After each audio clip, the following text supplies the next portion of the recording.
What's up, bro amigos? Just figured I'd fill you in and give you an update what's going on.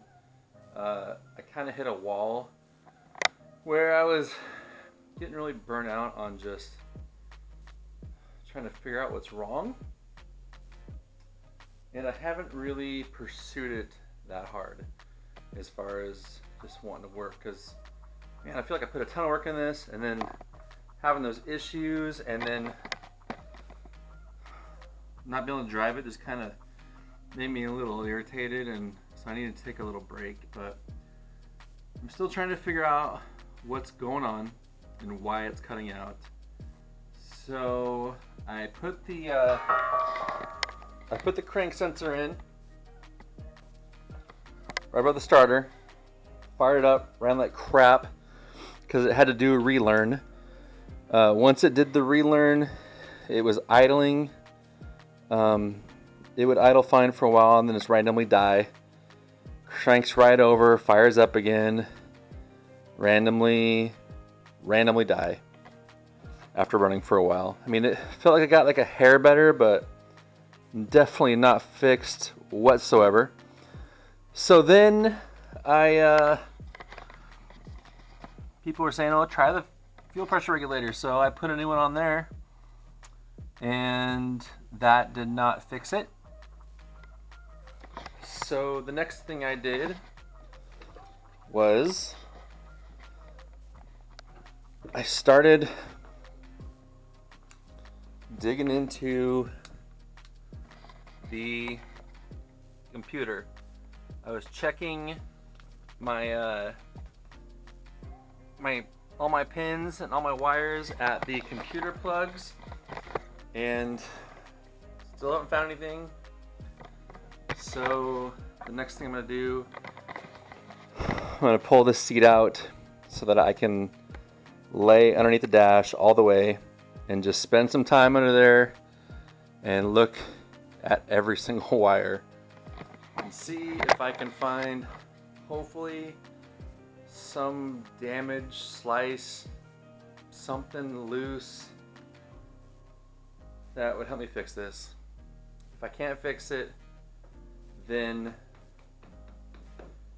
I'm just gonna try and sell some stuff and get the Holy Terminator X, which I really don't want to do because I really don't want to pull apart all this wiring and do it again. But if I can't get it running with this stuff, then I don't have much of a choice. But that's big money.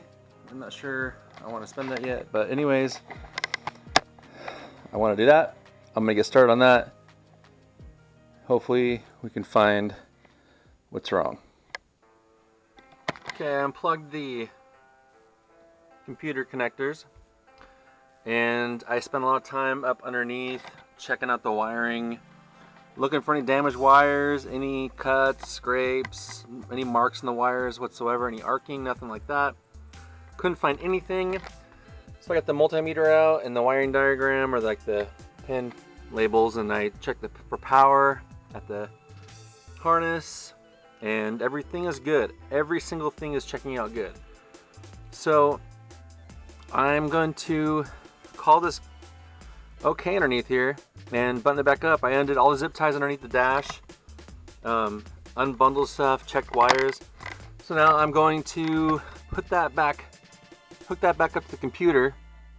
What we'll do is I'll run the car, wiggle the wires, and see if it does anything actively with the car. But I took the seat out. I've been camped out under here for a long time over the course of the last few days, just checking things online. This is really slowing me down, but I'll get past it. Just want to give you guys a heads up. So I'm gonna put it back together and check some more things. Okay guys, let's see if we can put an official end to this engine cutting out problem.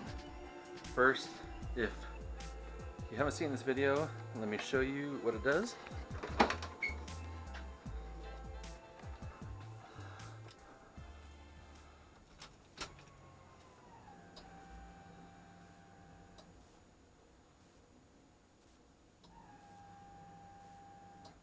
Hear how the fuel pump keeps coming off and on?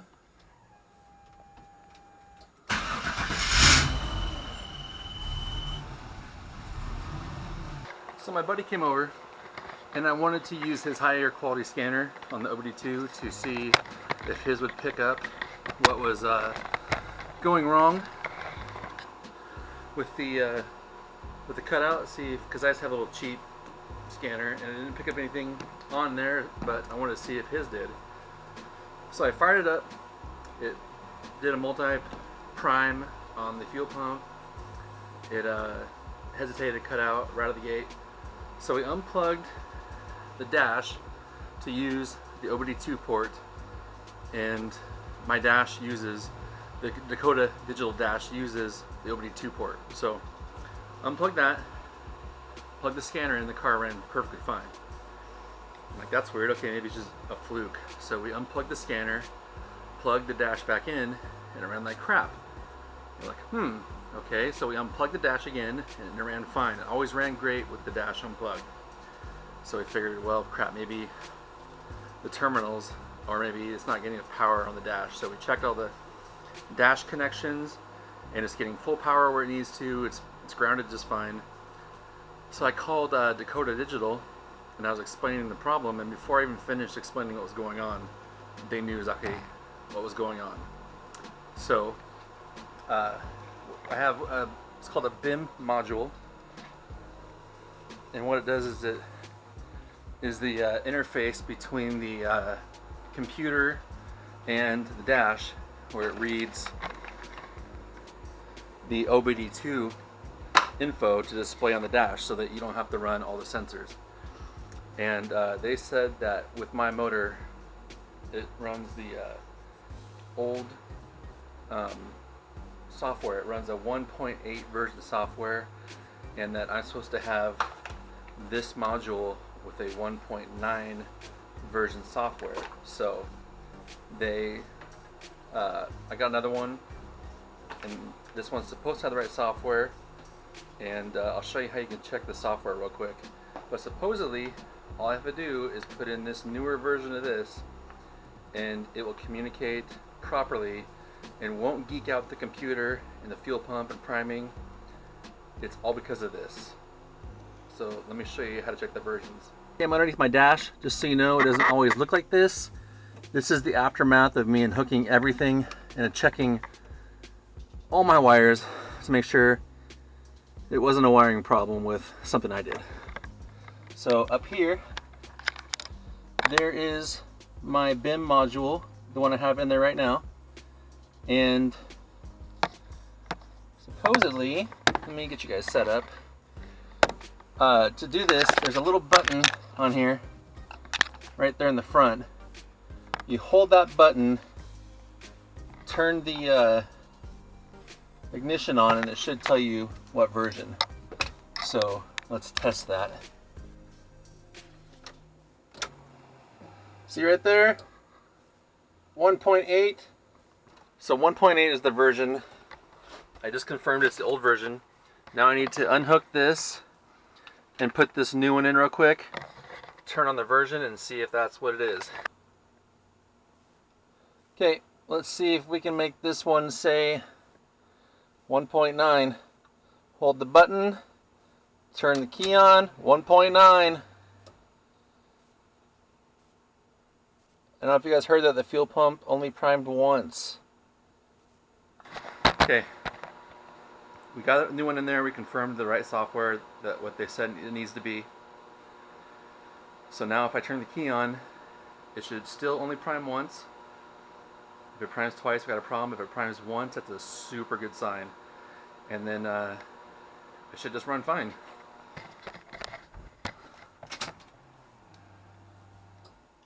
One prime.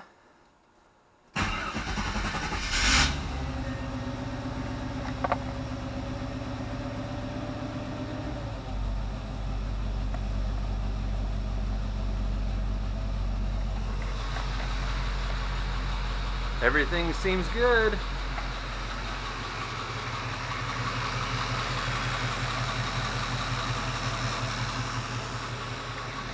It all seems good.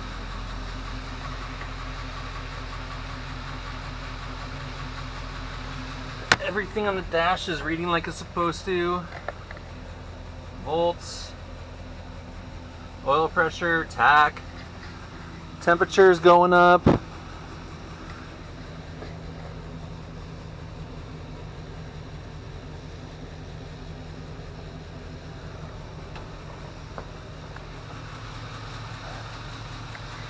I think it's finally fixed.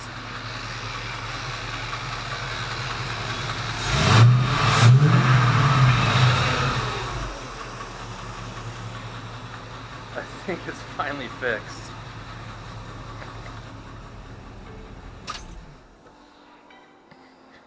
Oh my gosh.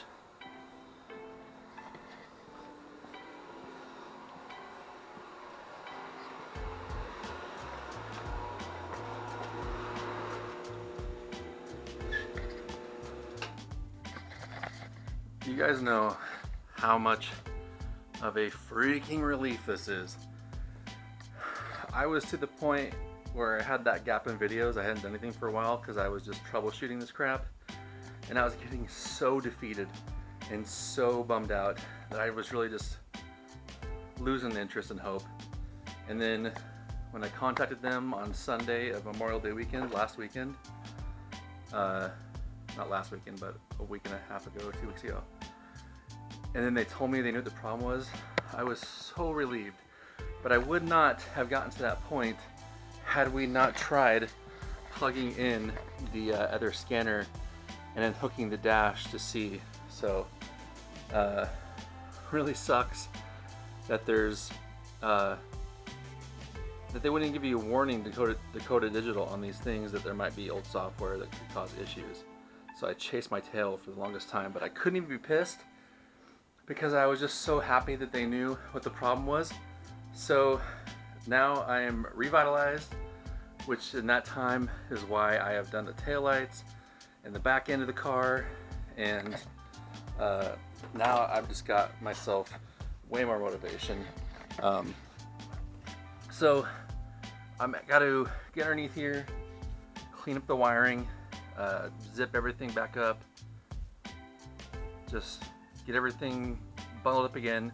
It's nice to know I didn't fail on my wiring, which I was really scared about. So yeah, gotta button everything up, tighten it up, and then we'll get things close to ready to drive. One thing I do have that I want to put in the car real soon, little sneak preview, is my new TCI Diablo shifter. So I'm really stoked to put this in. Give you guys a quick preview. Just like this. Get rid of this column shift. So that will be next. And I want to I kind of want to put that in before I put the seat in, because I have room right now to actually work on the tunnel without the seat being in. So I'm going to try to quickly get that shifter in there, or at least fully mounted. That way I can put the seat back in and kind of wrap up the interior again. So anyways, the cutout saga is hopefully over, and hopefully if you have any weird Dakota Digital problems that are similar to mine, that this is helpful, but hopefully you don't, because it's a pain in the butt. Alright, talk to you guys later.